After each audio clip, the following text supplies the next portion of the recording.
Vous écoutez Tech Café, votre rendez-vous sur l'actualité des nouvelles technologies. Nous sommes le 23 août 2023 et c'est un épisode hors série, encore un peu estival, que vous écoutez à quelques jours de la rentrée scolaire en particulier, parce que je sais que vous avez été nombreuses et nombreux à travailler cet été, on pense à vous. À quelques jours de la rentrée de votre podcast d'actualité tech favori. Alors on n'a pas encore un épisode hebdomadaire comme on a l'habitude de les faire, ça va revenir la semaine prochaine, donc restez évidemment abonnés au podcast. Je suis, pour celles et ceux qui ne me connaîtraient pas, Guillaume Vendée, podcasteur technophile enthousiaste, et j'ai le plaisir et l'honneur de recevoir pour la première fois dans Tech Café un big boss d'une grosse boîte de la tech. Il s'agit de Marc Holler de Infomaniac. Merci beaucoup Marc d'avoir accepté mon invitation.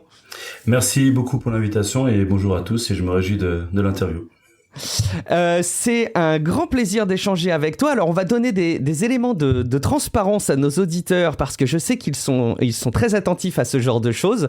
Vous avez choisi d'accompagner en sponsoring Tech Café pour cette nouvelle saison qui arrive, et pour autant à côté on avait déjà discuté ensemble de l'éditorial, de la manière dont on parle des sujets tech qui vous sont chers chez Infomaniac, et on avait prévu de toute façon d'avoir des éléments d'intervention et de dialogue, et on voulait se garder cette fenêtre d'interview quelque part, vraiment pour aborder le fond de votre travail chez Infomaniac et du rôle de la tech. Donc c'est pas un épisode sponsorisé, il sera disponible pour tout le monde, y compris auprès des Patreons qui nous soutiennent et qui ont le flux sans la pub, parce que vraiment on est dans une logique complètement organique d'échange, et je me laisse d'ailleurs Marc la liberté de vous challenger, de vous piquer au vif, et puis peut-être de te pousser dans tes retranchements avec mes petites questions. Ça va rester évidemment avec beaucoup de bienveillance. Avant qu'on échange ensemble, Marc, quelques petits rappels pour nos auditeurs pour dire effectivement que Tech Café est complètement gratuit, et que si vous voulez profiter de Tech Café sans la pub, vous pouvez nous rejoindre sur patreon.com/techcafé et nous soutenir. Ça représente quelques euros par mois. Alors si jamais vous avez décidé pour la rentrée d'arrêter de fumer, de suspendre des abonnements de services en ligne que vous n'utilisez pas assez, ou que vous voulez reprendre votre quotidien en main, peut-être que ça vaut le coup d'investir quelques euros dans Tech Café qui vous permet d'accéder à une veille tech, on espère la plus qualifiée possible, sur des temps qui sont parfois pas faciles à optimiser dans notre quotidien. Je pense au temps de transport, au temps quand on fait du ménage, quand on fait du sport. C'est le format évidemment rêvé pour écouter des podcasts. J'espère en tout cas que vous serez nombreux et nombreux à aller consulter toutes ces infos et aller aussi retrouver toutes les infos sur techcafé.fr. J'en profite aussi, dernier message en cet épisode de fin de fin de vacances estivales, parce que je me suis très activement remis dans mes to-do list quotidiennes la consultation et l'animation du serveur Discord de Tech Café. Donc rendez-vous aussi sur Discord, techcafé.fr/Discord. Marc, sans autre forme de procès, on va pouvoir un petit peu mieux te connaître et un petit peu mieux connaître le travail que vous faites, se poser quelques questions sur les enjeux du cloud, de l'hébergement. Donc je suis à peu près persuadé qu'on va découvrir des choses assez sympas, mais avant tout il faut que tu te présentes. Donc c'est quoi ton job, même si je l'ai dit en quelques mots, et c'est quoi ton rapport quelque part à la tech aujourd'hui? Alors, donc je m'appelle Marc Holler, comme j'ai annoncé, j'ai 39 ans, donc je suis le CEO d'Infomaniac. Mon rapport à la tech, il date en fait, c'est-à-dire que c'est une passion pour moi. J'ai découvert Internet, on peut dire ça alors j'étais en 8e ici, donc ça correspond peut-être autour des 12-13 ans. C'est là que j'ai découvert Internet en fait lors d'un salon du livre où il y avait beaucoup d'exposants avant tout sur les livres, mais il y avait à l'étage en fait une partie numérique et je me baladais là-bas pour voir un petit peu ce qu'ils proposaient, et je suis surtout allé pour un peu voir les jeux vidéo pour le coup, et il y avait un endroit qui était je crois que c'était AOL de tête, je suis pas tout à fait sûr, mais qui présentait en gros Internet, et donc je me suis connecté sur un ordinateur, j'ai écrit et je vois que quelqu'un me répond, et là franchement ça a presque bouleversé ma vie, où je me suis dit mais c'est fou en fait, je suis en train d'écrire à quelqu'un. Donc voilà, maintenant ça paraît un petit peu dérisoire avec le temps, mais sur le coup c'était quelque chose d'immense.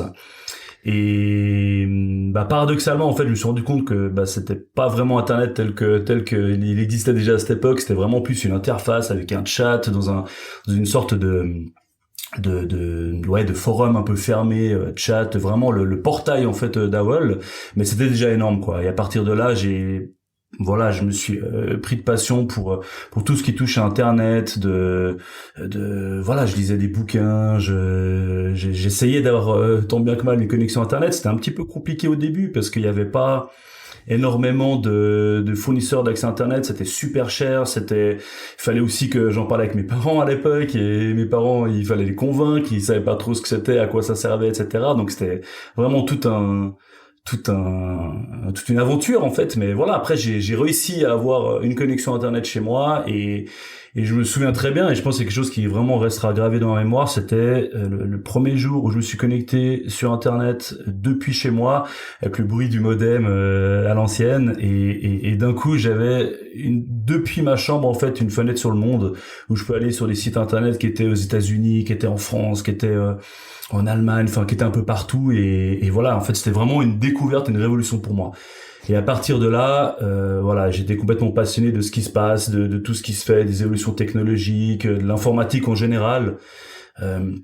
L'informatique me passionnait déjà, mais avant ça, c'était lent, quoi. C'était des magazines qu'on recevait qu'on allait chercher dans les kiosques, dans lequel il y avait un CD-ROM qu'il fallait installer, dans lequel il y avait des démos, et puis qu'après il fallait attendre un mois pour voir quelque chose d'autre. Enfin voilà, Internet, ça a tout changé, quoi. Du jour au lendemain, on avait accès à tout, et c'était complètement fou.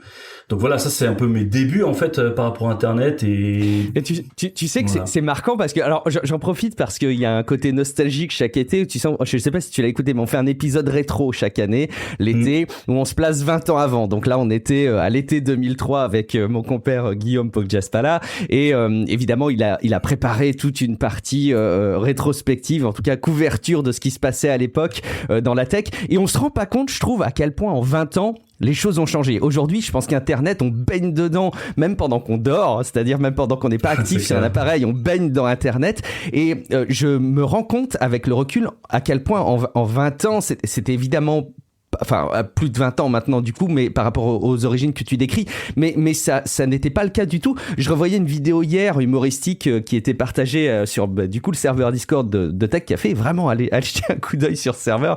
Il y a Mika qui partageait une vidéo de deux personnes qui montraient l'interface de KDE 4 sur Linux à l'époque, et qu'ils montraient à des gens dans la rue en expliquant que c'était ce qui allait succéder à Windows Vista. Et donc les gens étaient très convaincus de l'ergonomie et de la modernité de l'interface du prochain Windows, mais du coup dans les discussions ils disaient, et vous voyez, si là j'avais Internet, je pourrais échanger avec des gens. Ils étaient dans la rue, et c'est dans ces petits détails des témoignages d'il y a maintenant plusieurs années qu'on se rend compte à quel point ça nous a mis une claque, et à quel point aujourd'hui, enfin, ce qu'on prend pour acquis, le fait de se connecter à Internet même pendant qu'on dort, c'était pas le cas il y a encore longtemps. Donc ouais, j'imagine la claque que ça a été pour toi aussi quand tu étais plus petit et adolescent, et c'était le cas pour moi aussi, et du coup ça s'est installé pour ton quotidien quelque part, ça t'a marqué? Exactement, c'est rapidement je me suis dit que je voulais seulement en faire mon métier, et c'est marrant parce que avant ça j'étais assez passionné d'informatique, mais je voulais pas en faire mon métier. Donc ça m'a un peu posé des soucis pour savoir quelle direction je prends à l'école. Donc oui, la découverte d'Internet a fait que je me suis dit mais faut que j'arrive à bosser là-dedans d'une manière ou d'une autre. Et c'est marrant parce que tu disais que la rétrospective c'était 2003, et moi j'ai commencé justement à travailler chez Infomaniac, alors c'était juste après, c'était en 2004, mais effectivement il y a eu toute cette évolution. Donc Internet c'était vraiment à l'époque que des pages. Maintenant ça n'a plus rien à voir, et surtout à l'arrivée du mobile au milieu, et qui a tout révolutionné. C'est dingue quoi, c'est vraiment quelque chose de fou, et moi ça m'a complètement pris dedans quoi, et d'en avoir pu faire mon métier, c'est vraiment c'est un rêve qui s'est réalisé. Donc j'ai pu postuler chez Infomaniac à l'époque en 2004 comme je disais, où j'étais engagé pour le support technique. Donc j'ai commencé au support technique chez Infomaniac, et voilà, ils m'ont engagé parce que j'avais déjà un site internet. C'était aussi une chose que je voulais faire, c'était avoir mon propre site internet. Donc j'avais mon site, il était hébergé chez Infomaniac, ça, je pense, a un petit peu penché dans la balance, où ils se sont dit bon lui il a un site, c'est cool. Et voilà, donc j'ai pu évoluer dans la boîte en passant par ça. Mais c'est vrai que c'est aussi une période où il n'y avait pas encore beaucoup d'études en fait liées à tout ça. Donc finalement il fallait un peu se faire soi-même. Et Et ouais, ça a marché, donc c'est top, quoi. Un petit mot peut-être aussi sur ton rapport aux médias. Alors la raison pour laquelle je te rebranche sur ce sujet, c'est non pas que tu es un homme de médias, et je pense qu'évidemment c'est un élément de la tech, mais comme on parlait forcément de la consommation de podcasts avant qu'on enregistre et préalablement, tu me disais qu'aujourd'hui le podcast s'était installé dans ton quotidien. Comment tu consommes un peu les médias aujourd'hui? Quelle part représente le podcast dans ton quotidien? Exactement, le podcast en fait c'est vraiment quelque chose que je consomme beaucoup maintenant. Pourquoi, je sais pas particulièrement, peut-être parce que je suis assez actif, assez en mouvement, j'ai peu le temps en fait, on va me dire de se poser devant la télé ou devant un écran pour regarder une vidéo, donc forcément je me suis de plus en plus dirigé vers le son et du coup j'en consomme très régulièrement en fait lors de tous mes déplacements, c'est-à-dire que quand je vais de la maison au travail, le retour aussi, quand je fais du sport, quand je décide de sortir, de faire un peu de vélo ou de courir un peu quand j'y arrive. Donc je consomme justement pas mal de podcasts, j'écoute des podcasts sur tous les sujets et vraiment ça permet d'ouvrir un peu d'ouvrir nos chakras en termes de sujets, parce que je vois qu'on passe de sujet en sujet, et maintenant j'écoute de podcasts sur des thématiques qui, je pense qu'il y a 6 mois, je me serais dit mais pourquoi j'écoute ça, et voilà, je suis un grand consommateur, on va dire, d'informations en fait en tout genre sur tous les sujets. C'est comme par exemple Wikipédia, j'ai une tendance forte à me perdre sur Wikipédia, c'est-à-dire que je vais chercher un article qui rebondit sur un autre, puis sur un autre, puis d'un coup je suis en train de lire un article sur quelque chose qui se passe au Moyen-Âge alors que c'est pas du tout le sujet de base. C'est ce qui m'arrive avec les podcasts, quoi, c'est que voilà, je passe d'un sujet à l'autre et là c'est un peu l'overdose, c'est que j'en ai tellement écouté, mais voilà, je suis à fond dedans, et je pense que c'est vraiment le bon format. La vidéo, ça nous bloque un petit peu trop, quoi, on est obligé de rester, de regarder. Ça m'arrive même disons de mettre des vidéos, mais de pas regarder l'écran puis juste d'écouter, quoi. Et c'est voilà, c'est vraiment rigolo que tu dis ça, parce que là encore, alors je suis désolé, je m'étais pas fait un objectif de parler le plus possible du serveur Discord de Tech Café dans l'épisode, mais il n'empêche que c'est encore là aussi un sujet qu'on abordait en discussion là aussi avec Mika, qui est un auditeur hyper engagé, et on parlait de ce rapport à la vidéo qui aujourd'hui est beaucoup plus présent qu'on ne le pense, qui consiste à lancer une vidéo et n'écouter que le son. Alors il y a plein de vidéos pour lesquelles quelque part ça croule sous le sens, parce que l'apport de vidéo par rapport à l'audio ne donne pas grand chose, mais il y a aussi toute cette consommation de l'audio, de séries Netflix qu'on peut avoir pendant qu'on fait autre chose à la maison. Moi, si vous avez dans votre famille, dans votre foyer, des gens qui font ça, mais dites-leur, mets-toi au podcast, écoute des podcasts plutôt, c'est pensé pour l'audio, et j'avoue que ce rapport affinitaire à l'audio est bien particulier et apporte évidemment quelque chose. Oui. C'est vrai que d'autant plus que maintenant quand on parle en fait avec des collègues, souvent à l'époque c'était qu'est-ce qu'il y a comme série à regarder maintenant, et là on est souvent en train de se dire mais quels sont les podcasts que t'écoutes, et c'est justement comme ça que j'ai découvert Tech Café, c'est en faisant des échanges de podcasts en fait, où je cherchais un peu des podcasts tech, et puis de fil en aiguille un collègue me dit mais est-ce que tu connais Tech Café, je me pas du tout, du coup je l'ai mis dans ma to-do, et à un moment je l'ai écouté, puis je me suis dit mais c'est génial en fait, et voilà, merci beaucoup, donc il se reconnaîtra, j'espère.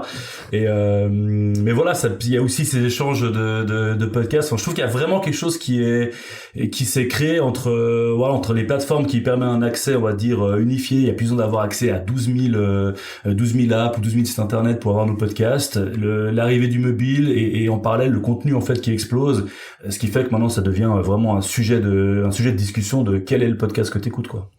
Tu sais que je réalise, alors petit élément de confession intime, je ne supporte pas les blancs, peut-être parce que je suis très habitué à enregistrer le podcast, mais quand je suis à table avec des collègues, etc., parfois il y a des petits moments de blanc et je ne supporte pas ça, je le vis extrêmement mal. Voilà, c'est un moment de confession. Si jamais vous voulez, si jamais vous écoutez cet épisode, que vous me croisez en vrai prochainement et que vous voulez me gêner, installez un blanc et vraiment je vais me sentir très mal. Et souvent j'ai mes petits outils de sauvegarde, mes bouées de sauvetage, c'est de poser la question, c'est quoi les séries que tu regardes en ce moment, ou les films que tu es allé voir au ciné, si tu es allé au ciné. Je pense désormais, depuis cet échange Marc, que je vais plutôt demander, remplacer cette question par est-ce que tu écoutes des podcasts et lesquels tu écoutes. Je pense que ce serait beaucoup plus pertinent, effectivement.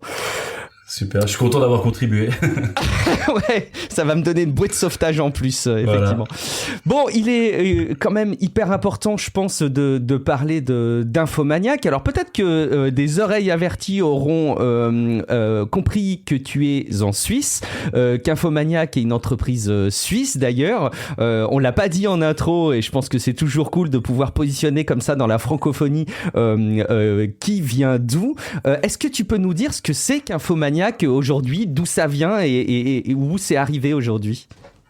Alors Infomaniac, c'est une très longue histoire en fait, parce qu'Infomaniac, c'est une société qui a bientôt 30 ans. L'année prochaine, on fera nos 30 ans. Donc on a eu plusieurs vies. Infomaniac, je vais commencer par l'historique, je pense que c'est plus simple. Au tout début, donc on se trouve à Genève en fait physiquement, donc c'est en Suisse, c'est tout à l'ouest de la Suisse, on est entouré de la France. Pour la petite histoire, on a 100 km de frontière avec la France et seulement 4 avec la Suisse. Donc c'est pour ça que donc voilà, on connaît bien la France et on est quand même assez connu. Donc voilà, Infomaniac, on vient de Genève et on a commencé au tout début par c'était un club informatique, un club de passionnés d'informatique, qui assez rapidement s'est transformé en fait en magasin de vente de matériel. Petit à petit, l'évolution du marché a fait que la vente de matériel fonctionnait de moins en moins, avec des marges de plus en plus réduites, et ça coïncidait avec l'arrivée d'Internet sur la partie grand public, où justement les personnes demandaient d'avoir accès à des connexions Internet. Ça rejoint ce que je disais avant, justement, c'était la même période où quand moi j'ai découvert Internet. Et là, Infomaniac s'est dit qu'il y avait quelque chose à faire, dans le sens où on pourrait offrir une connexion Internet déjà à tous les Genevois pour commencer. Donc ça s'est rapidement fait. Les personnes qui achetaient un ordinateur avaient le droit à une connexion Internet. Et là, Infomaniac était hyper agressif sur les prix à l'époque, quand ça coûtait extrêmement cher d'avoir un abonnement, plus payer le coût de la communication. Infomaniac est venu sans abonnement, mais uniquement avec le coût de la communication à prix coûtant. Donc ça a assez vite fonctionné. Et un petit peu plus tard, les gens ont fait le cheminement de se dire c'est cool d'aller sur Internet, mais moi je veux un site Internet. Et c'est de nouveau en voulant répondre à la demande qu'Infomaniac s'est dit on va le faire. Donc on a commencé à faire nos premiers serveurs, nos premiers hébergements, et de nouveau c'était pas dans l'idée de se faire plein d'argent, etc., mais c'est plus dans l'idée de rendre service. Donc on est venu avec une offre d'hébergement qui était extrêmement peu chère. Pour l'ordre d'idée, on était à quelque chose comme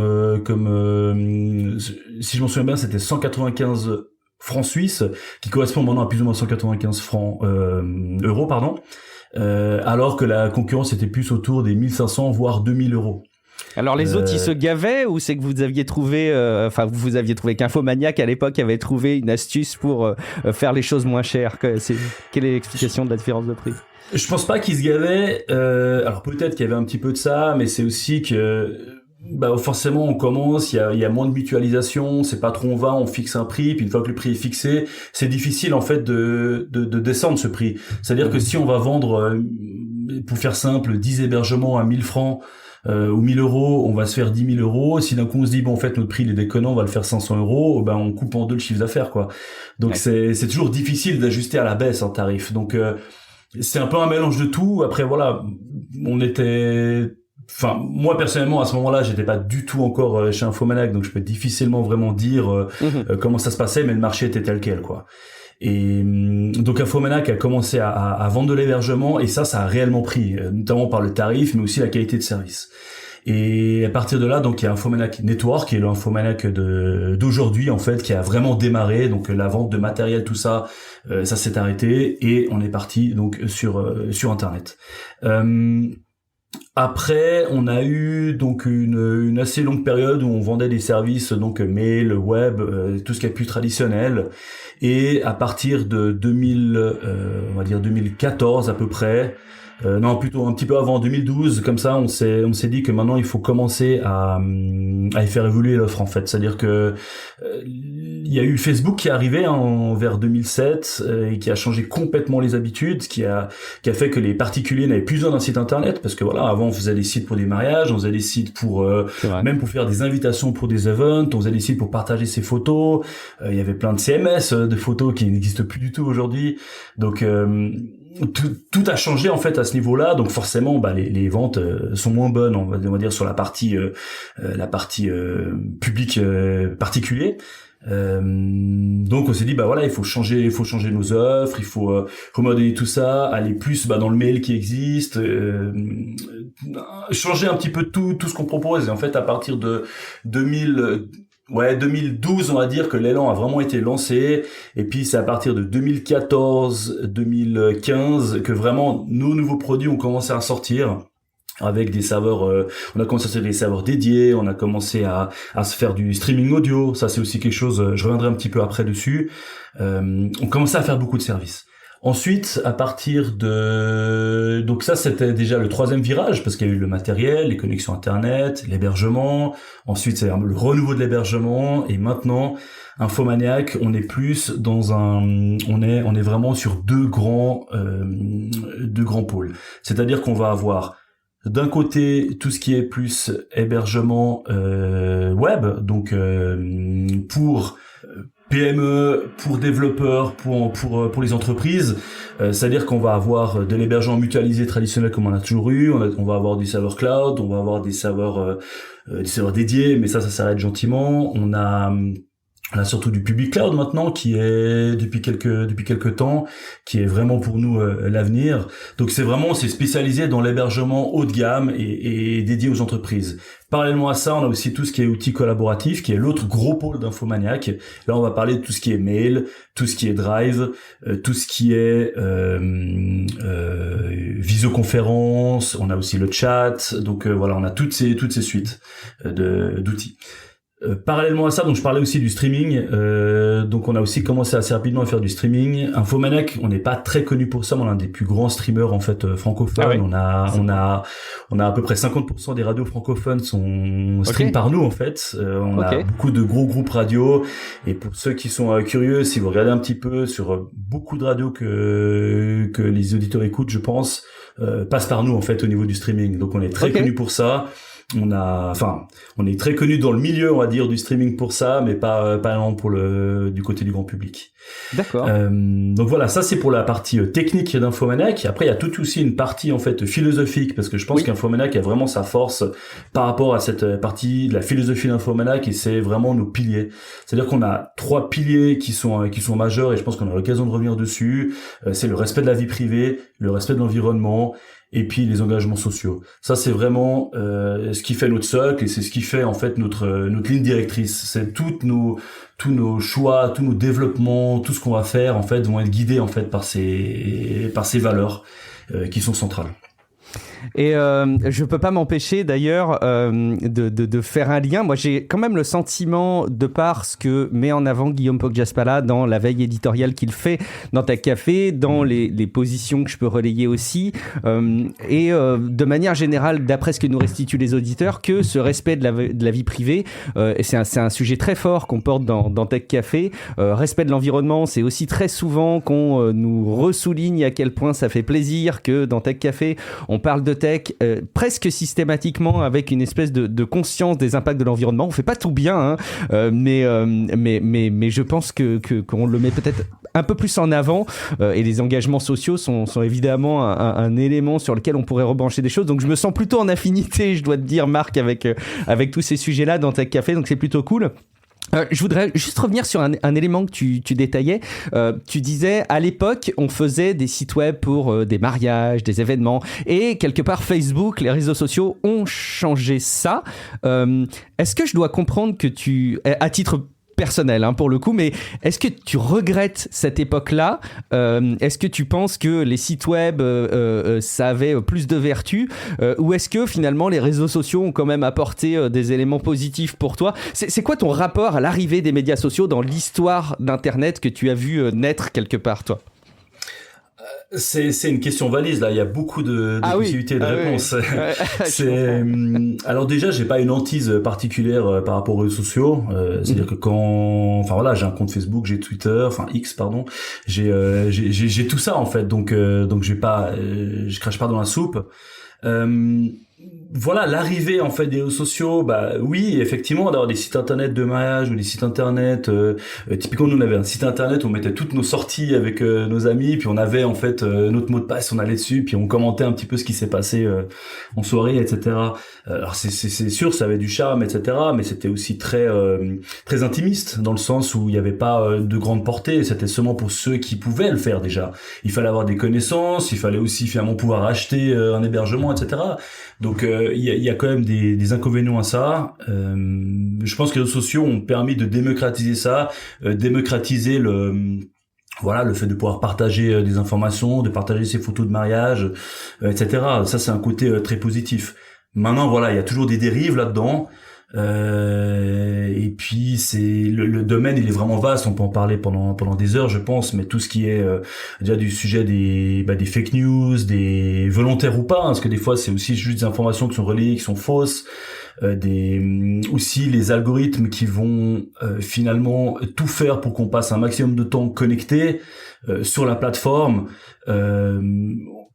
en ayant finalement, enfin très rarement une éthique là derrière. C'est-à-dire que si quelqu'un, je sais pas, s'intéresse à un sujet, on va dire, je sais pas moi, du complotisme X ou Y ou je ne sais quoi, bah forcément le réseau social va lui en donner de plus en plus de son contenu en fait. Il va le conforter en fait dans son choix, dans ses idées et etc. Donc finalement on perd après la diversité d'avis, etc. Donc ça c'est de nouveau un bon côté négatif et ça c'est vraiment quelque chose qui devrait un jour évoluer quoi. Je trouve vraiment dommage. Ultime question qui sort un peu de notre conducteur et tu me diras si tu es à l'aise pour aborder le sujet, mais la responsabilité d'un hébergeur dans l'hébergement des contenus, ça me paraît une question clé qui me paraît très difficile à aborder. On sait que c'est des sujets qui sont abordés même sur le plan législatif aux États-Unis avec les fameuses sections 230 qui sont discutées, etc. Mais aujourd'hui, comment vous voyez le rôle et la responsabilité que vous avez dans l'hébergement de contenu ? On peut difficilement imaginer que vous savez, et encore heureux même, quels sont les contenus qui sont hébergés sur vos services, sur vos serveurs, sur les dispositifs infomaniaques. Pour autant, est-ce que vous considérez que vous avez un rôle à jouer dans la lutte contre la désinformation et la manière de lutter contre la désinformation qui peut être apportée. Quel est votre rôle là-dedans ? Comment tu vois les choses, toi, de ton côté ? C'est de nouveau quelque chose d'assez compliqué comme sujet. Je pense que oui, on a un rôle à jouer clairement, dans le sens où effectivement on peut pas avoir accès, on peut pas voir tout ce que hébergent les personnes chez nous, déjà parce qu'on n'y a pas forcément accès, on n'y a pas le droit non plus. Donc il y a toute une question en fait législative là derrière, mais surtout en fait c'est plus une question de réactivité, c'est-à-dire que si typiquement on a du contenu qui est sensible, voire illégal, il faut qu'on réagisse, et ça c'est important. C'est-à-dire que nous on doit surtout pas se cacher derrière des pseudo-lois ou derrière ah non mais on sait pas, on peut pas savoir. Non, c'est-à-dire qu'une fois qu'on a été mis devant le fait accompli, on se doit de réagir, et je pense que ça c'est absolument nécessaire. On doit réagir à temps, on doit avoir de la réaction, on a des responsabilités. En même temps, on est une sorte de, on est clairement une plateforme en fait où les gens vont mettre ce contenu. Si les gens mettent un contenu qui n'est pas légal, on doit réagir et c'est normal. Ça, je l'entends. Après, c'est une question de moyens techniques. C'est-à-dire que si typiquement les gouvernements veulent qu'on soit proactif, il faut aussi nous donner les moyens, parce qu'on peut pas se baser sur de se dire que on va mettre de l'IA et ça va résoudre tous les problèmes. Non, parce que les hackers, les hackers ou les personnes malades, etc. mais évoluent en fait aussi dans leur technique. On a typiquement, on a un outil, c'est un peu un sujet du jour qui s'appelle Swiss Transfer, qui est un outil de partage de fichiers qui est, c'est comme pour WeTransfer pour ceux qui connaissent. Donc, on a la même chose qui s'appelle Swiss Transfer. Là-dessus, on a des limites qui sont assez hautes et forcément, on attire beaucoup de monde. Et ben voilà, on a des personnes qui utilisent cette plateforme pour envoyer du spam, du phishing, pour faire, tout plein de choses malhonnêtes. Et là, nous, on se doit de réagir. C'est-à-dire que dès qu'on a une plainte, on va enlever les fichiers, on va bloquer les fichiers. Si on a des réclamations officielles, on est obligé de collaborer. Donc voilà, nous on joue le jeu à ce niveau-là. On fait aussi le maximum pour pas que ça arrive, parce que forcément nous ça nous embête d'avoir des gens qui viennent, qui commencent à mettre des virus, etc. pour les envoyer partout. On va se retrouver bloqué sur Google, bloqué sur les moteurs de recherche, bloqué sur les navigateurs. Donc on doit en fait toujours courir après, mais c'est un vrai jeu de chat et la souris. C'est vraiment la même histoire que les gendarmes et le voleur. C'est-à-dire que le gendarme va toujours être après le voleur. Et c'est exactement ce qui se passe. C'est-à-dire que nous, on va mettre une règle, ils vont la contourner. On en met une autre, ils la contournent, etc. Donc c'est là où, si on veut être plus proactif que ça, alors il faut qu'on ait aussi plus de moyens, quoi. Et on fait déjà le maximum, ça prend énormément de temps. On a la lutte, on va dire, contre tout ce qui est phishing, scam, virus, etc. Chez Infomaniac, ça doit être entre 5 et 10 personnes à plein temps, en fait, qui font que ça, quoi. Donc c'est vraiment un immense boulot. C'est quelque chose de conséquent. Donc voilà, pour répondre à la question, je réponds très largement. Oui, on a une responsabilité. Oui, on doit réagir et on peut surtout pas se cacher parce que voilà, on fait partie de la société et puis on veut pas répandre des choses comme ça, quoi. J'allais justement te poser une question justement sur ce que ça représente en termes de coût, de poids dans l'entreprise, mais tu y as répondu de toi-même avec un nombre de personnes qui y sont dédiées. Et puis, j'imagine que c'est sans doute pas évident de répondre parce que dans l'absolu, tu pourrais dire, oh là là, oui, ça coûte très cher parce qu'on fait bien les choses. Et en fait, en même temps, je pense qu'il y a aussi probablement beaucoup d'intelligence à apporter, beaucoup d'organisation, sans parler d'intelligence artificielle pour faire probablement bien les choses et sans que ça nécessite des ressources démesurées, mais en tout cas tu as répondu à la question. Du coup j'enchaîne parce que là on parle d'un enjeu d'un hébergeur, d'une entreprise comme Infomaniac, mais ça ressemble à quoi aujourd'hui l'hébergement dans l'industrie? De quoi on parle? Quels sont les grands enjeux du monde de l'hébergement dans l'industrie de la tech actuellement, et ça va être quoi les enjeux des prochaines années? J'imagine que vous avez un peu une feuille de route avec des hypothèses sur l'avenir, peut-être.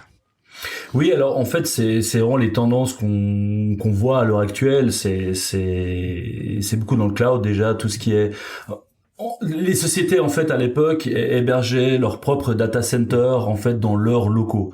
Ça c'était vraiment comme ça que ça se faisait, on va dire il y a 15-20 ans, quoi. Ensuite, il y a peut-être 10 ans maintenant, ces entreprises faisaient du housing, c'est-à-dire qu'ils prenaient leurs serveurs puis ils les mettaient dans des data centers où ils hébergeaient donc après toujours leurs services. Et ça maintenant ça s'arrête, depuis maintenant quand même quelques années, et c'est entièrement sur le cloud. Donc c'est là où vraiment l'avenir se fait, c'est de stocker en fait les infrastructures des sociétés dans nos data centers et d'y amener justement la sécurité, l'évolution. Typiquement, il n'y a plus de problème comme on pouvait avoir avant de matos. C'est nous qui gérons ça. S'il y a un disque qui pète, qui lâche, c'est nous qui le réparons. S'il y a un souci, quelconque, des problèmes de sécurité, comme on a pu avoir tous ces problèmes liés au CPU, les failles Intel, etc. On les corrige, les failles liées au système d'exploitation, tout ça on corrige. C'est vraiment tout ce boulot, on va le faire nous. Et c'est vraiment la direction que ça prend. Maintenant, avec l'arrivée plutôt la grande démocratisation de l'IA, on a aussi beaucoup plus de demandes en fait au niveau d'avoir accès à du GPU pour faire du calcul. Donc c'est vraiment là-dedans en fait que se situe l'avenir, c'est sur les services et les microservices du hosting. Et la partie hébergement de sites internet simple passe clairement au second plan, quoi, par rapport à ça. Ouais, je posais, dans le conducteur, j'avais indiqué, est-ce que l'IA a un rôle à jouer? Mais je pense qu'effectivement, c'est tellement fort dans l'actualité de la tech et ça a tellement d'impact sur les ressources qu'on met à disposition sur le cloud que ça doit être effectivement marquant. Et beaucoup sur de la GPU, du coup, tu confirmes. C'est ça, il y a cette partie-là de demande, en fait, d'accès à du GPU.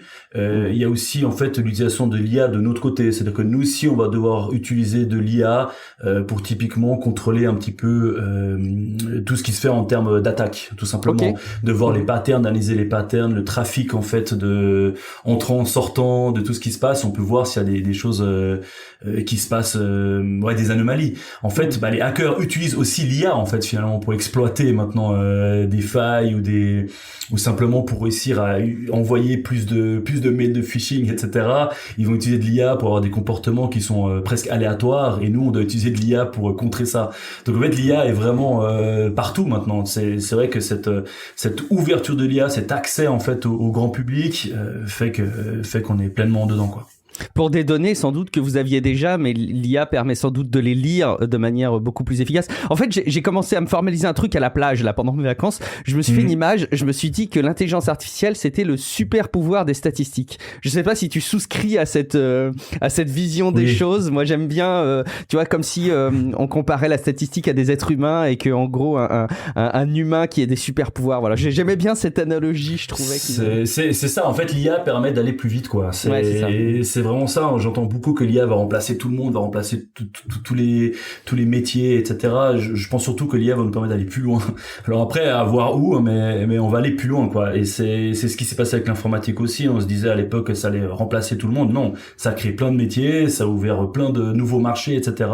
Finalement, ça a créé beaucoup d'emplois.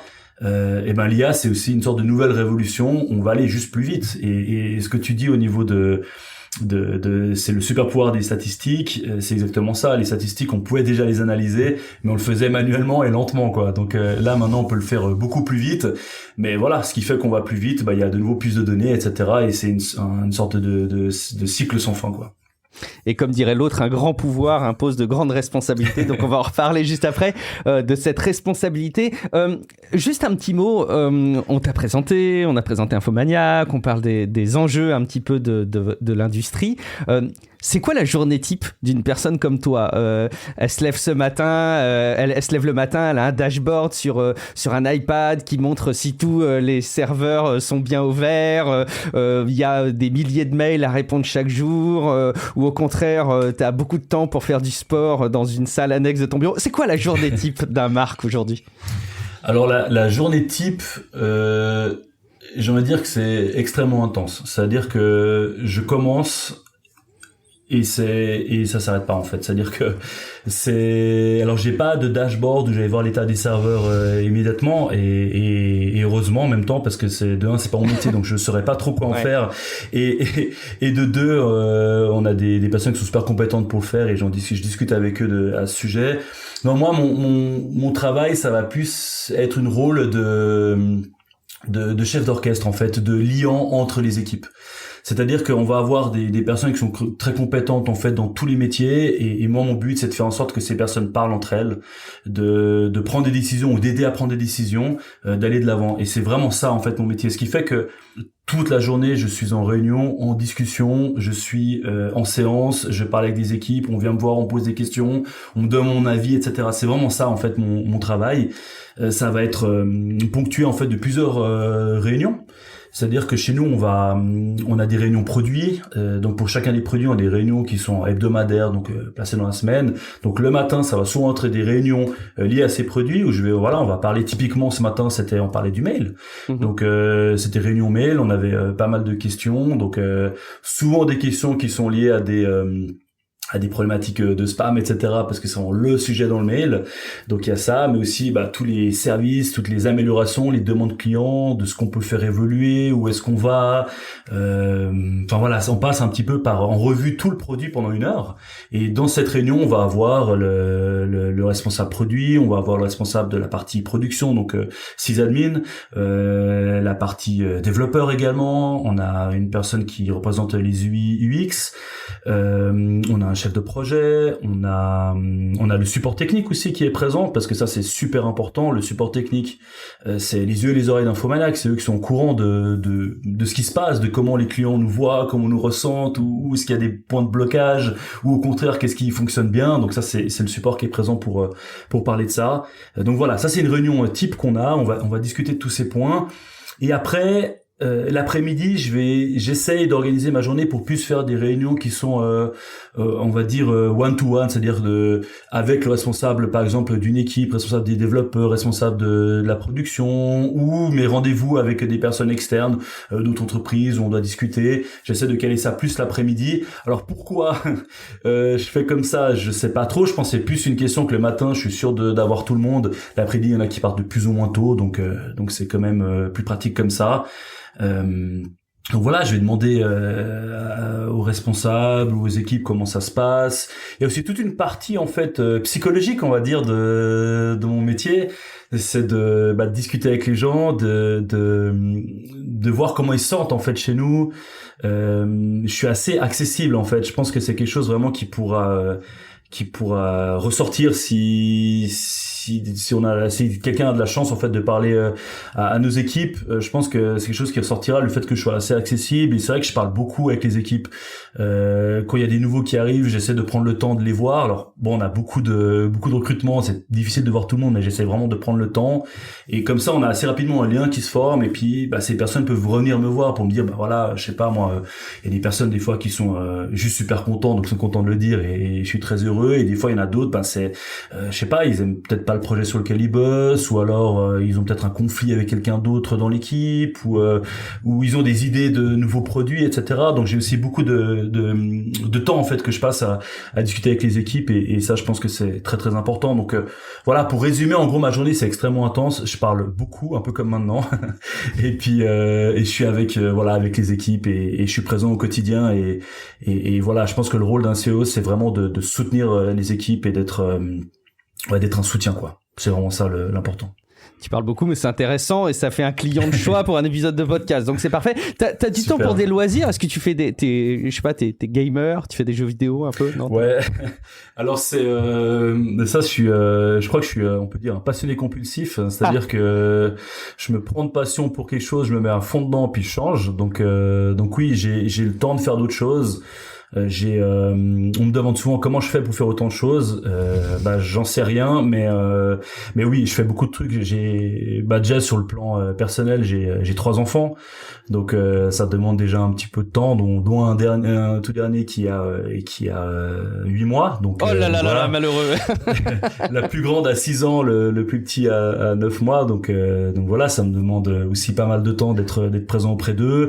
Mais en parallèle, j'aime beaucoup aussi faire du sport, sortir, voir mes amis. Voilà, je fais plein de choses. Je suis assez passionné même de sport à pratiquer, mais aussi à regarder, quoi. Je suis beaucoup le basket, je suis le foot, le hockey, parce qu'en Suisse on aime bien le hockey, le tennis, etc. Donc ouais, je suis assez passionné compulsif. Je m'intéresse à tout. J'essaie de bouger à fond, donc je suis peut-être un petit peu hyperactif, je sais pas, mais oui, j'ai plein de choses, plein de passions. Et pour revenir sur la question précise, est-ce que je suis gamer? Ouais. Oui, j'aime bien les jeux vidéo. Maintenant, je pense que je suis beaucoup plus sur des jeux online. Ouais. J'ai quand même pas mal de mal à faire des jeux solo. Même si les jeux sont super, j'ai beaucoup de mal à accrocher pendant des heures dessus. Par contre, des jeux en ligne, voilà, j'aime bien un peu ce qui vient de Blizzard, quoi. Tout. Là, je suis à fond sur Diablo, typiquement. Très bien. Diablo 4, ce que je fais, c'est que souvent, je suis avec un ami, on se connecte et puis on discute en fait de tout et rien, et on joue à Diablo en même temps. Ou alors on fait ça avec Overwatch. À l'époque, c'est Starcraft. Voilà, je suis Hearthstone aussi. Enfin voilà, je suis à fond sur les jeux Blizzard, mais surtout multiplayer, et donc Blizzard parce qu'ils font presque ça, quoi. J'adore, parce que je pense que ça représente une grosse part de la consommation du jeu vidéo aujourd'hui. Et puis je le vois moi-même avec mes enfants. Ça devient des réseaux sociaux quelque part. Il y avait les réseaux sociaux, il y avait les outils de messagerie, et maintenant les jeux vidéo en ligne sont aussi une composante d'interaction entre les gens. C'est assez génial. C'est ça, et c'est vraiment ce côté de discuter avec des gens en jouant, en fait. C'est jouer seul dans mon coin, ça me passionne moins, quoi. J'ai plus de mal, mais d'être avec quelqu'un, parler, puis on joue en même temps, alors ça c'est le pied, quoi. Je pense que tu représentes effectivement ce que beaucoup pensent effectivement aujourd'hui, d'où l'essor des jeux-services forcément aussi à leur niveau.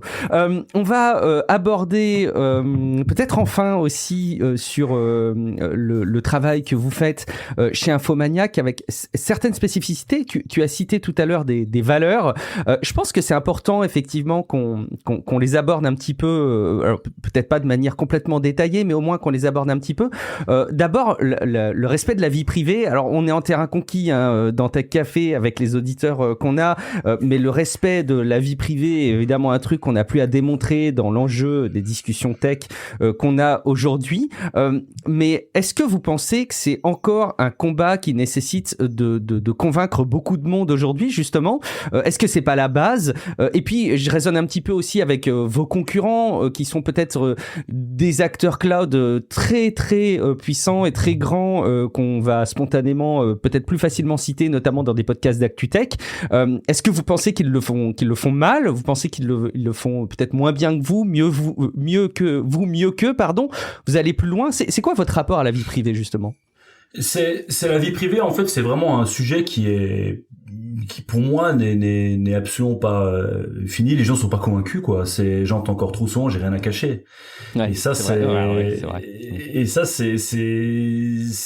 ça montre bien qu'il y a vraiment encore un gros sujet, et là-dedans souvent j'essaie de répondre donne-moi ton téléphone, puis je vais regarder toutes tes photos, lire tous tes messages, puis on verra s'il y a vraiment rien à cacher. Au final, souvent, on a tous un secret. Souvent, en général, les gens sont un peu mal à l'aise dans ces cas-là. On a tous un secret, quel qu'il soit, quoi. Ça peut être ça peut être simplement, je sais pas, moi j'aimerais pas que les gens sachent comment je me comporte chez moi, de quoi je discute avec mes enfants, avec ma femme, de quelles sont mes discussions avec mes amis. Non, enfin ça regarde personne, finalement, c'est que moi, même si effectivement je pense pas qu'il y a d'informations cruciales, etc., mais c'est juste que voilà, c'est ma vie privée, je pense que c'est important, et le souci là-dedans, c'est que en fait ces données sont exploitées pour vendre maintenant, et les boîtes tech, on saura très bien de qui je parle, sont plus forcément vraiment des boîtes tech, c'est-à-dire que leur métier, c'est plus de la tech, c'est de vendre de la data, ou de consommer et de traiter de la data. Et nous, on n'est absolument pas là-dedans, c'est-à-dire que pour nous, l'important, c'est de faire de la tech, c'est notre passion, c'est notre métier, et c'est ce qu'on veut faire. Et traiter de la data, c'est absolument pas notre sujet. On fait pas de pub, c'est pas du tout là-dedans qu'on va, et c'est pas du tout quelque chose qu'on souhaite faire. Et pour moi, c'est vraiment un sujet au niveau il y a presque un déséquilibre, en fait, entre ce que les sociétés qui font de la pub ont comme information sur nous pour nous vendre de n'importe quoi. C'est déséquilibré, en fait. Ça utilise tous les biais cognitifs, en fait, pour essayer de nous vendre plus d'infos. Il suffit de faire une recherche sur Google, je sais pas, moi j'ai acheté une télé, on va avoir de la pub pendant 3 semaines pour cette télé. C'est pas fair play, quoi. Donc ça, voilà, c'est déjà un sujet qui dérange. Et après, c'est la lecture d'aller lire, en fait, les recherches. Il y a souvent, on dit que Google nous connaît mieux que nous-mêmes par rapport à ce qu'on recherche. Il serait en théorie capable de détecter qu'on a une maladie avant même qu'on l'ait, selon nos recherches de nos symptômes, tout ça. Voilà, je pense que chacun doit être à sa place. Il y a des médecins, on peut avoir typiquement des super algorithmes de santé qui vont nous aider à détecter des maladies, etc. Mais pour moi, ça doit être le métier des personnes de la santé, quoi. Et ça doit pas être le métier d'un Google ou d'un Microsoft ou Facebook ou je ne sais qui par la suite. Et pour moi, c'est vraiment chacun son métier, chacun son domaine d'expertise, et c'est important que ça reste comme ça. Et voilà, le traitement des données a permis, en fait, à des entreprises de devenir beaucoup trop grandes, en fait, tout simplement. C'est entreprises qui ont le pouvoir, en fait, d'un État. Et c'est juste pas normal. Nous, on est vraiment pour une concurrence saine. On est content de voir qu'il y a des concurrents, de voir qu'il y a d'autres hébergeurs dans la région, de voir qu'il y a. D'ailleurs, on discute avec les concurrents, on voit l'évolution de ce qui se passe, mais d'un côté, ça nous fait extrêmement peur parce qu'on est de moins en moins. C'est tout simple. C'est quand j'ai commencé chez Infomania, comme je disais, au support technique, on avait des gens au téléphone qui venaient d'un hébergeur X, d'un hébergeur Y, qui venaient de là, rien qu'à Genève, on était peut-être une vingtaine d'hébergeurs. Maintenant, en Suisse, on est peut-être 5. Et c'est juste plus possible. Si on continue comme ça, ça devient sérieusement problématique pour l'emploi, pour la souveraineté, etc. Et pour moi, c'est un vrai sujet. Et je pars un petit peu dans la partie souveraineté numérique, mais pour moi, la data en fait partie, en fait. C'est-à-dire que l'exploitation de la data permet d'en arriver là. Parce qu'en fait, on casse toutes les règles du jeu, on casse tous les codes, et on peut aller plus loin. Et ça, voilà, ça c'est un problème, et je pense que là-dedans, il doit y avoir des règles, en fait, tout simplement.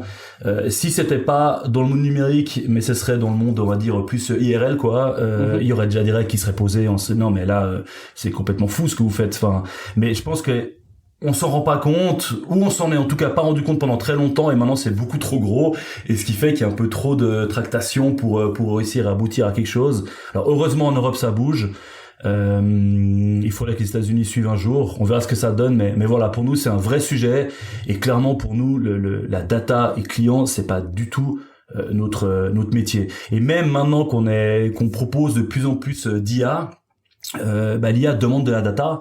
On est toujours sur des conflits, quoi, en interne. On a tellement réussi à pousser en fait cette culture de la protection de la vie privée que dès qu'on veut faire quelque chose, typiquement d'avoir quelque chose qui va aller regarder typiquement notre drive, on va avoir un service qui va aller dire ça c'est une facture, ça c'est une pièce d'identité, ça c'est ci, ça c'est ça. Ça impose qu'on aille voir ce qu'il y a, même si c'est une IA, même si on l'utilise pour pas autre chose, même si on va stocker un endroit d'une manière chiffrée, on n'aura pas accès, etc.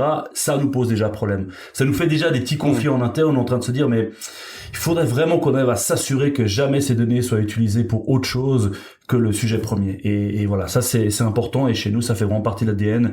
Et là, sérieusement, on aimerait vraiment qu'il y ait des règles qui soient mises en place pour arrêter l'abus des traitements des données des personnes, quoi. J'en profite d'ailleurs, il y a un sujet, dans les discussions qu'on peut avoir, après avoir demandé quelle série tu écoutes, quel film tu allais voir, quel podcast tu écoutes, etc. Il y a une discussion qui arrive souvent à table entre collègues ou entre amis, c'est « Ah, mais tu sais, les réseaux sociaux, ils nous écoutent. Regarde, l'autre jour, j'ai parlé de tel sujet, de tel voyage, de tel produit pour mes plantes. Patatras, regarde, j'ai eu une pub dans la foulée, ou même, voilà, j'ai eu cette discussion avec quelqu'un et vraiment, j'ai pas fait de recherche sur Internet, etc. J'ai eu cette pub. Alors, il y a souvent des débunkages qui ont été faits sur ce genre de conception de la technologie et de la captation de la donnée. Un des arguments d'ailleurs pour arriver à convaincre les technophiles du fait que les plateformes de ce type ne le font pas, c'est que elles n'ont pas besoin de capter de l'audio tout le temps en conversation pour avoir des ciblages suffisamment puissants pour nous adresser des messages très pertinents. Et il s'avère que parmi l'éventail des messages auxquels on est exposé, forcément on est très attentif à ceux qui font écho à des discussions qu'on a eues, et donc il y a cet effet de quand je vais acheter une voiture, je la vois plus souvent sur la route, et donc là c'est pareil pour la pub. Mais il y a aussi un argument qui est souvent amené, qui est un argument purement technique, qui est de dire aujourd'hui il n'aurait pas la force de frappe de digérer ce contenu audio de manière fiable qui représenterait l'ensemble des conversations qui seraient captées avec notre smartphone. Et ça, moi je suis assez étranger finalement aux ressources que ça pourrait demander de faire ce type de traitement.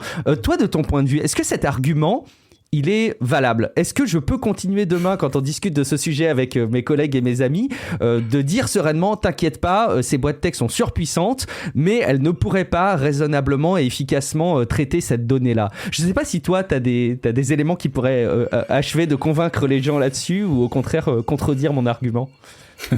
C'est un sujet que j'ai pas suffisamment travaillé, et je suis pas du tout calé là-dedans, donc faudrait pas prendre ma réponse comme parole d'évangile, mais je pense qu'ils ont la puissance pour.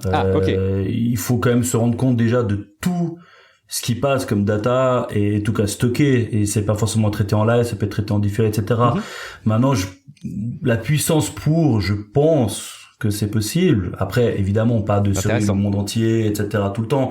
Ça pourrait être des triggers qui, à un moment donné, s'il y a telle et telle chose, on identifie que telle personne est CSP++, il l'active, ok. Mais maintenant, en tout cas, quand on me demande personnellement mon avis par rapport à ça, je ne pense pas que les smartphones enregistrent, en fait, ce qu'on dit, quoi. C'est plus d'un point de vue appareil, toi, que tu restes convaincu. Ouais, c'est typiquement, ça peut être par exemple les claviers. Typiquement, on fait une conversation sur WhatsApp par exemple, dans le clavier, lui, il enregistre aussi ce qu'on écrit, quoi. Donc ça peut aussi être simplement de l'écrit.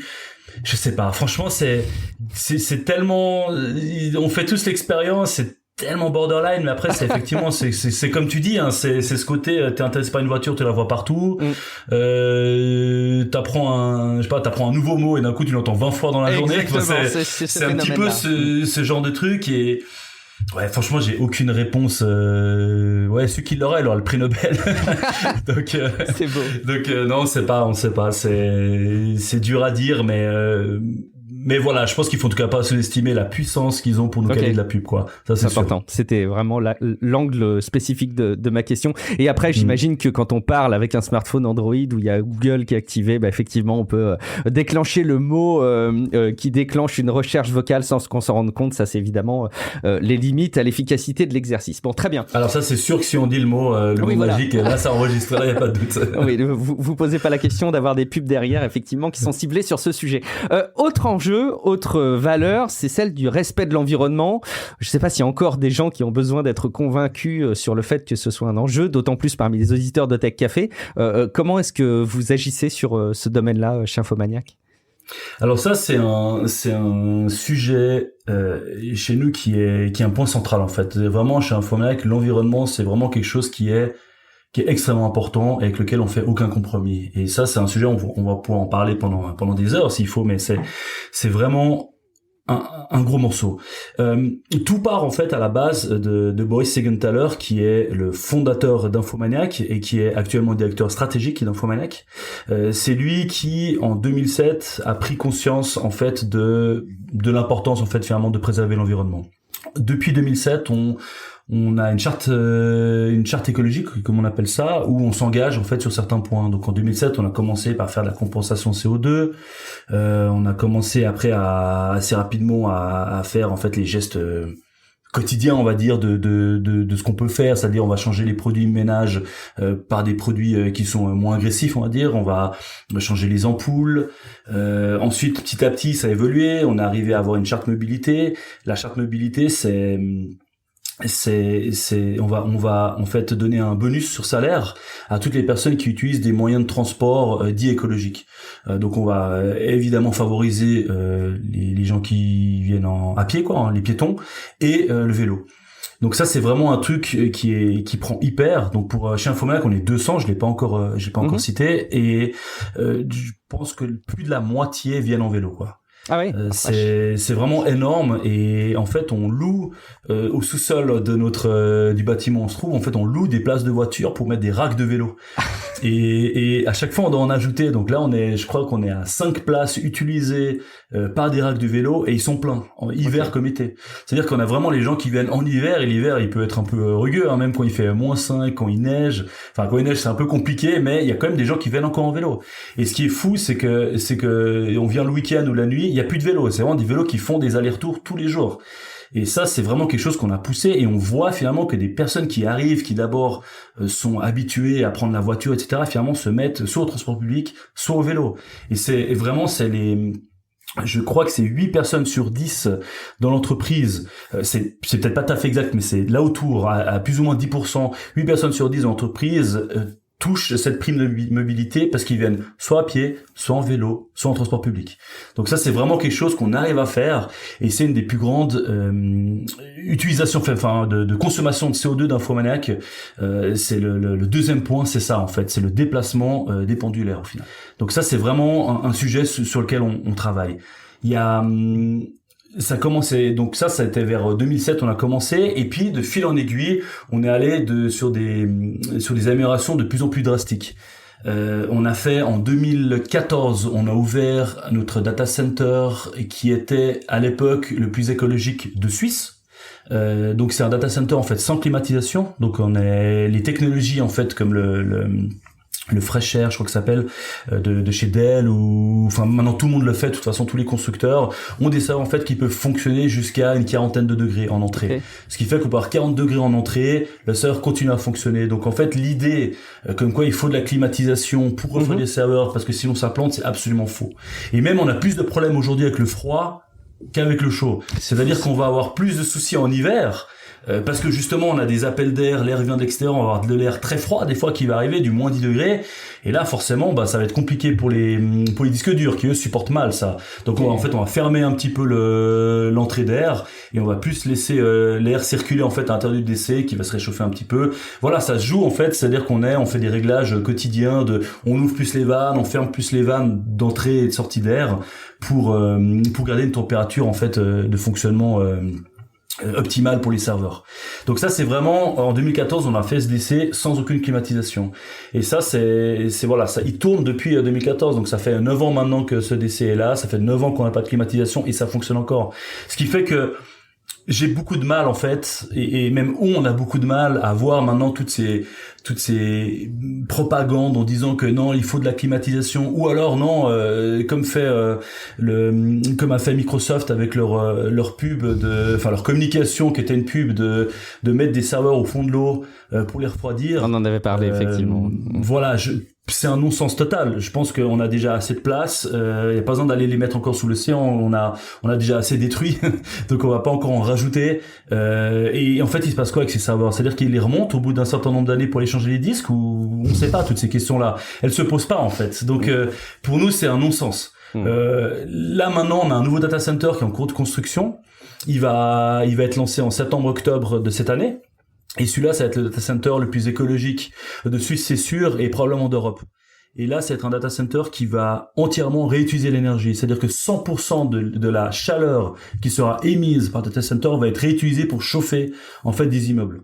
Et ça, c'est pour nous, c'est vraiment l'avenir. C'est-à-dire que les data centers, on va, plutôt que de faire des immenses data centers, et en plus climatisés souvent, mais de faire des immenses data centers en périphérie de la ville, en banlieue, ou je ne sais où, dans lequel on va aller mettre tout plein de serveurs, etc. Nous, l'idée, c'est plus de dire qu'on va multiplier les data centers, on va faire de plus en plus de petits data centers qui vont être directement dans les quartiers. C'est-à-dire que là, on est vraiment sous un quartier, on est dans le sous-sol d'un quartier.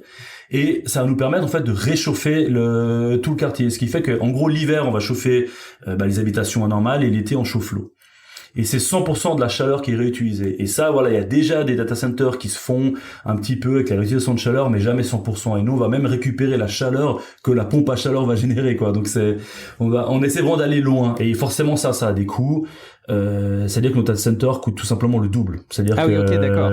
Oui, j'allais voilà, te demander pourquoi est-ce que finalement tout le monde ne fait pas comme ça, mais oui, il y a quand même un coût à supporter. Quand tu dis que ça représente le double, c'est quand même pas négligeable. Voilà. Mais là où je voulais en venir après, c'est que c'est un coût, mais ce coût en fait c'est sur le court terme. Sur le long terme, on se retrouve parce qu'on devient fournisseur de chaleur en fait déjà, enfin fournisseur d'énergie. Donc on a aussi on a aussi des soutiens en fait tout simplement. C'est-à-dire que le canton de Genève c'est un canton qui est assez engagé là-dedans, donc on va avoir des soutiens de l'État, on va avoir des aides en fait à ce niveau-là, on produit de la chaleur, du coup on a aussi un revenu sur investissement, un retour sur investissement là-dessus, et puis finalement c'est aussi tout simplement après moins de conso d'eau, d'électricité, etc. Donc ça fait partie en fait de ces choses où justement la charte environnementale qu'on a, c'est pas juste comme elle avait été en 2007 d'aller changer les savons, changer les ampoules et puis venir en vélo. C'est vraiment devenu les data centers, on les construit de cette manière-là. On pourrait en faire 2 pour le même prix, on pourrait aller beaucoup plus loin, mais c'est pas du tout notre souhait. C'est aussi au niveau des serveurs, c'est-à-dire qu'on fait tout pour garder les serveurs le plus longtemps possible. On va acheter des serveurs en fait qui sont à la pointe en fait en termes de technologie actuellement, avec vraiment on prend la dernière génération avec des cartes mères qui peuvent avoir 2 CPU, plus de RAM, etc. qu'on va d'abord mettre avec un seul CPU et seulement une partie de RAM, et puis ensuite au bout de 4 ans d'utilisation on va le ressortir et puis on va ajouter un second CPU, rajouter de la RAM, et en fait de redonner une seconde vie à cette machine. Et maintenant tout ça c'est possible avec les technologies cloud, où finalement les gens ne sont plus hébergés ou utilisent pas que un serveur, mais vont utiliser la totalité en fait de la puissance de calcul, et vont prendre une fraction pour l'utiliser. Et ça nous permet en fait de garder les serveurs plus longtemps. Et après, on essaie de tirer jusqu'à 15 ans. Après, à la fin, évidemment, ça devient des serveurs qui vont permettre de faire du stockage, de backup, etc. Ça va plus être des machines qui vont être à la pointe en termes de calcul, parce que voilà, une machine de 15 ans, c'est très bien que ça vieillit. Mais pour du stockage, pour certains besoins, elles fonctionnent très bien. Donc, on va les garder pour ça. Et tout ça, en fait, sort d'un calcul, parce que à l'époque, on se disait que finalement un data center, un serveur qui est ancien consomme plus d'électricité. C'est-à-dire que maintenant, si on prend un nouveau serveur, il y a plus de puissance de calcul, même s'il consomme un petit peu plus, mais il y a tellement plus de puissance de calcul qu'il va consommer en rapport, il consommera moins. Et en fait, on se rend compte que ce calcul est totalement faux. C'est-à-dire qu'on a fait tout un travail en fait avec les fournisseurs, donc avec les fabricants. On parle de Dell, HP, Synology pour les sortes de Synology, etc. Pour ceux qui fabriquent la RAM, etc. On a fait toute une enquête en fait pour savoir quel est vraiment le coût en fait en CO2 de la construction de ces serveurs. Et on se rend compte que nous-mêmes, en utilisant de l'énergie renouvelable, on va consommer finalement moins d'énergie, on va générer moins de CO2 surtout. Donc oui, on consomme un peu plus d'énergie, mais vu que c'est énergie renouvelable, on utilise moins de CO2, ce qui fait que c'est mieux pour la planète. Et c'est vraiment dans cette optique-là. Et si, pour les plus curieux d'entre vous qui sont intéressés par ça, c'est d'aller voir sur notre site internet, sur infomaniac.com. On a une page, on l'appelle Nous polluons, parce que voilà, effectivement on pollue, mais on fait tout pour le réduire. Et là, on a un graphique où on montre vraiment quelles sont les plus grandes source de consommation de CO2, et la plus grande source, c'est la construction de serveurs. Le deuxième, c'est le déplacement des employés, et ensuite ça enchaîne. Après, on va avoir justement l'électricité, etc. quoi. Mais vraiment tout est expliqué là-dessus. Et donc voilà, on a aussi un projet qui est en cours maintenant, qui va tout juste s'arrêter. C'est qu'on passe en solaire le data center qui était celui dont je parlais avant. Qui a été inauguré en 2014. On est en train de mettre des plaques solaires, enfin c'est presque fini sur tout le data center, ce qui fait qu'on va pouvoir tourner au solaire pendant l'été à pleine charge, tellement que c'est puissant. Et on fait aussi attention en fait sur la provenance des matériaux qu'on a. Ça c'est aussi un autre point qui est hyper important, c'est-à-dire que d'avoir des serveurs ou des panneaux solaires, on va tout acheter en Chine, bah forcément c'est aussi des coûts en fait en termes de CO2 de faire venir tout ça ici. Donc il faut aussi attention à la provenance. C'est-à-dire qu'on va, si on peut, c'est très compliqué parce que l'Europe a été beaucoup désindustrialisée pour la partie informatique, mais si on peut, on va acheter du local. Les panneaux solaires qu'on a sur le data center, c'est des panneaux solaires allemands. On n'a pas été achetés en Chine, on a été en Allemagne, donc de nouveau ils sont plus chers, mais il y a cet impact CO2 qui est réduit. Et puis bah forcément, si ces producteurs allemands peuvent en produire de plus en plus, et ben on pourra aussi avoir des prix beaucoup plus agressifs. Là, on a dernièrement, depuis à peu près un an maintenant, on travaille avec des SSD qui sont fabriqués en Allemagne aussi, d'une société suisse. Donc c'est une société suisse qui s'appelle Swissbit, qui fait des SSD fabriqués en Allemagne. Bah, typiquement, tous nos SSD maintenant, on passe là-dessus, parce que de nouveau, on veut favoriser l'emploi local, en fait, déjà, mais aussi la partie CO2, quoi. Donc c'est vraiment un réel engagement, et c'est pas juste pour faire beau, juste pour être dans le mouvement actuel, parce qu'on voit que si on fait des trucs un peu trop dégueulasses, les gens nous aiment pas trop. Non, pas du tout. C'est depuis 2007, il y a une évolution, et j'invite vraiment tout le monde à aller voir cette page. Ça peut aussi permettre de voir jusqu'à où on peut aller en fait, et qu'au final aller balancer des serveurs au fond de l'océan ou compenser le CO2 de l'électricité, voilà, ça suffit pas. C'est pas du tout suffisant, et surtout dans notre domaine de métier, parce que on est des très gros consommateurs, donc faut qu'on fasse le maximum pour réduire ça. Oui, je pense que dans le cas des entreprises que tu évoques, et les actions qui sont mises de leur côté, qui effectivement sont parfois ubuesques ou à minima court-termistes, il y a effectivement pas cette dimension de faire les choses pour avoir un impact durable, et probablement qu'il y a aussi beaucoup d'effets d'annonce, et c'est intéressant d'avoir aussi votre regard pour mettre leurs affirmations en perspective, parce que quand on a des communiqués de presse ou des articles qui ressortent, qui nous disent qui font les choses bien, c'est bien aussi de confronter les affirmations à la réalité. Donc on va s'y atteler, on va continuer à le faire. Et puis dernier point qu'on peut peut-être aborder ensemble, c'est un troisième volet des engagements et des valeurs que vous avez, c'est les engagements sociaux. Est-ce que tu peux nous dire un petit peu ce que ça recouvre chez Infomaniac? Alors ça, c'est surtout au niveau de l'emploi, c'est-à-dire que nous on va avoir de l'emploi 100% localement, c'est-à-dire qu'on délocalise absolument rien. Et ça c'est vraiment important. On voit que la majorité de nos concurrents, même la majorité des entreprises qui ont une partie informatique, on a délocalisé dans les pays de l'Est ou en Asie, etc. Nous, c'est quelque chose qu'on souhaite absolument pas, et on lutte contre. Donc, c'est-à-dire que tous nos emplois sont des emplois suisses. Donc, on va avoir des employés de toute la région. C'est-à-dire qu'on va forcément pas s'arrêter uniquement sur Genève, parce que c'est un tout petit canton, mais on va rayonner autour. C'est-à-dire qu'on va engager beaucoup de collègues en fait qui viennent de France voisine ou du canton de Vaud pour la partie suisse, voire même du Valais, mais c'est ici qu'ils travaillent en fait dans nos bureaux avec des salaires suisses. Et ça c'est vraiment quelque chose qui est important pour nous, parce que on a absolument conscience que au rythme où les choses vont, c'est-à-dire que si on délocalise, etc., finalement, il y aura plus grand monde, au final, qui aura du travail informatique ici, et c'est un des soucis, c'est quelque chose qu'on voit tous les jours, il y a de moins en moins d'entreprises, en fait, avec des ingénieurs qui qui produisent des services. On a de plus en plus des sociétés de revente de services. C'est-à-dire qu'on va vendre des services de Google, on va vendre des services de Amazon, etc., ou de Microsoft, mais on les produit plus nous. Et ça c'est une vraie perte en fait déjà c'est une fuite des cerveaux. C'est-à-dire que toutes les personnes qui sont formées ici partent en fait, vont aller ailleurs.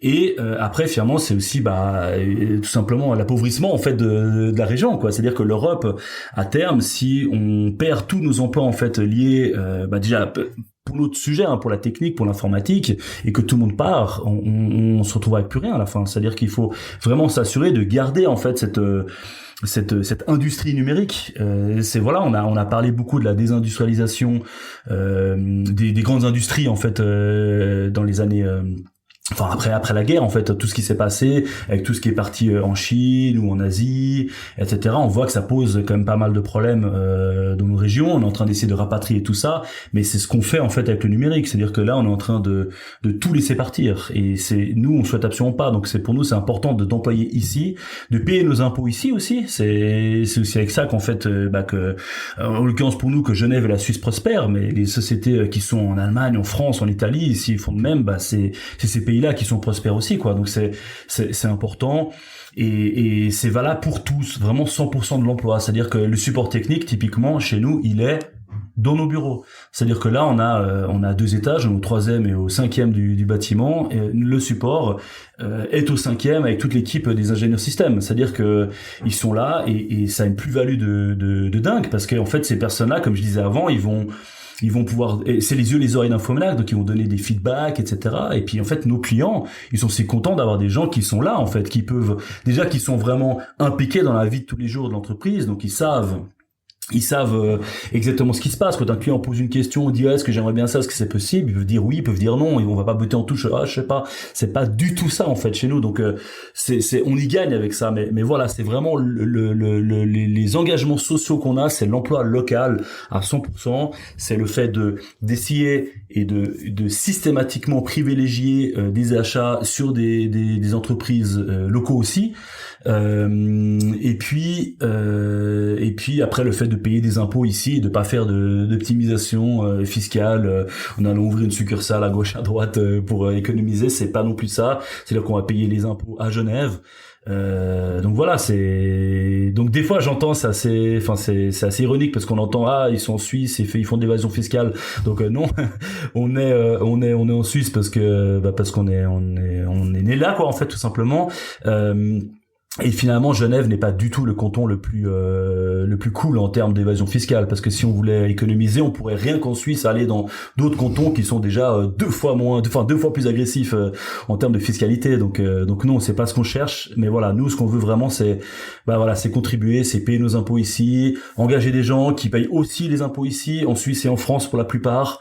Voilà, ça c'est vraiment l'engagement social, c'est le dernier point sur lequel on fait aucun compromis. Ça c'est un challenge de tous les jours, ça il faut l'avouer, parce que le côté environnemental, alors oui ça a des coûts, mais c'est en même temps c'est quelque chose c'est une évidence en fait, on peut pas, c'est pas un choix, on aimerait même que ça soit obligé, que tout le monde doit faire comme ça, mais le côté social, du coup c'est forcément des ingénieurs en Suisse, c'est des salaires qui sont élevés, hein. On va passer autour des on va dire entre 6-7 000 euros à 10 et quelques, hein. Donc c'est des gros salaires, alors que on a des concurrents qui se disent par exemple suisses ou français, mais qui ont tous leurs salaires en fait dans les pays de l'Est, et là ça revient entre 300 et 1000 dollars pour les meilleurs, quoi.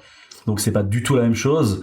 Et ça nous demande forcément d'être attentif, d'être vigilant sur ce qu'on fait, sur le fait d'être bien organisé, de pas perdre de temps. Enfin ça demande quand même une certaine rigueur derrière. J'imagine que des événements comme le Covid, avec des confinements, avec des généralisations de travail à distance, même si les choses se sont un peu rééquilibrées dans l'autre sens, j'ai l'impression, ces derniers mois, ont pu mettre peut-être parfois à mal des stratégies d'une entreprise comme la vôtre, ou pas du tout. Enfin, d'ailleurs, je ne sais pas comment ça s'est manifesté en Suisse exactement. Est-ce que vous avez vraiment eu des confinements comme on a eu en France? Mais je sais pas, je veux dire. Alors Ouais, les confinements en Suisse, c'était pas aussi aussi sévère qu'en France, où c'était vraiment très strict. Nous, c'était plus on recommande que. Donc c'est très suisse, quoi, on va dire, comme manière de faire. Et on est un pays quand même très libéral, hein, donc on est voilà, l'économie a sa place, et puis elle peut clairement dire non, nous on veut pas de confinement, donc c'est ce qui s'est fait. Mais voilà, il y avait quand même la majorité des personnes. Enfin, nous on avait laissé libre, en fait, c'est-à-dire que c'est comme une période qui était très anxiogène, donc il y avait beaucoup de personnes qui avaient juste peur, en fait, de sortir, et ce que je comprends, d'autres personnes qui s'en fichent complètement, donc c'était assez libre. Officiellement recommandé aux gens de travailler de chez eux, on suivait les recommandations de la Suisse, quoi.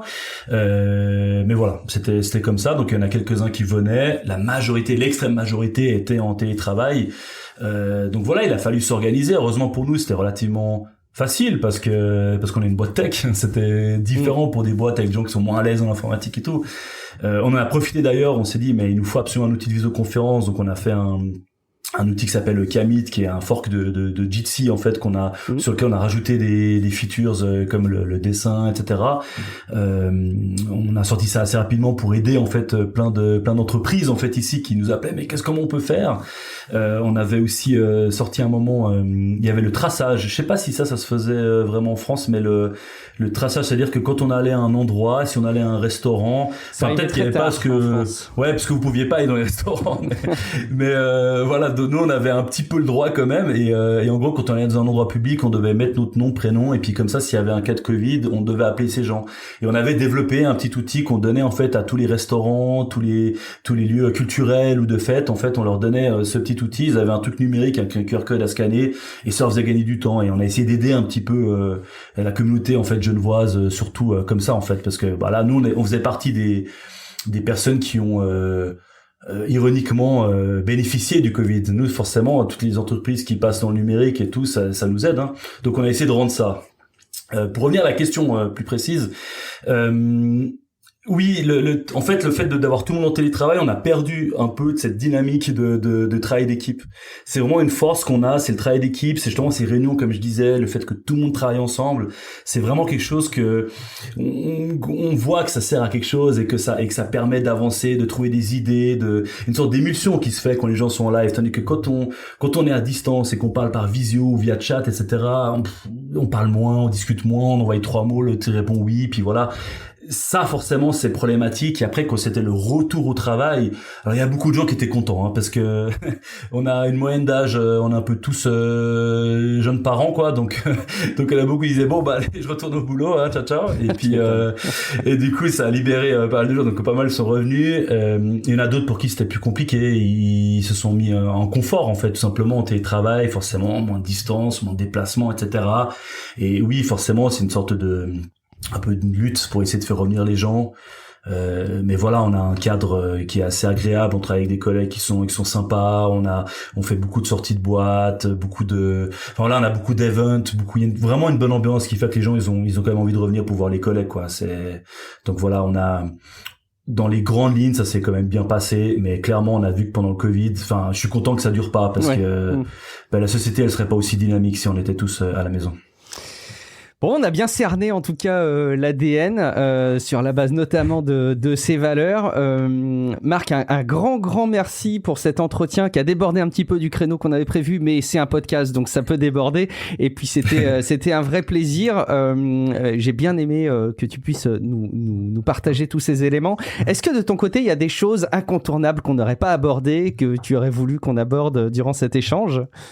Je crois qu'on a quand même bien parcouru le sujet, hein. Donc on a parlé des valeurs d'Infomaniac, et ça ça nous tenait à cœur de le faire. Et puis aussi, en tout cas, je voulais surtout remercier, en fait, pour l'invitation, et je suis très content d'être sur le podcast, parce que voilà, comme je disais, je l'écoute, mes collègues l'écoutent, et puis c'est vraiment un bel exercice, donc merci beaucoup. Merci beaucoup à toi. Tu l'as dit tout à l'heure, mais infomaniac.com pour retrouver évidemment tous les services de l'entreprise. Marc Holler, on mettra des liens vers éventuellement simplement tes comptes de réseaux sociaux si on veut te joindre à titre individuel. Oui. Pour celles et ceux qui ne me connaîtraient pas encore et qui m'auraient découvert dans cet épisode, je suis Guillaume Vendée. Vous me retrouvez sur les réseaux sociaux et peut-être plus simplement sur techcafé.fr. N'oubliez pas d'aller jeter un coup d'œil sur patreon.com/techcafé si vous choisissez de soutenir Tech Café à la hauteur de quelques euros par mois. Et bien entendu, si vous souhaitez discuter entre vous et avec nous, c'est sur Discord, techcafé.fr/Discord. En attendant, rendez-vous dans quelques jours pour un prochain épisode de podcast qui va revenir sur des formats un petit peu plus classiques, mais il n'empêche qu'on va continuer des entretiens. Vous verrez, restez abonnés à Tech Café. Ciao à toutes et à tous. Au revoir.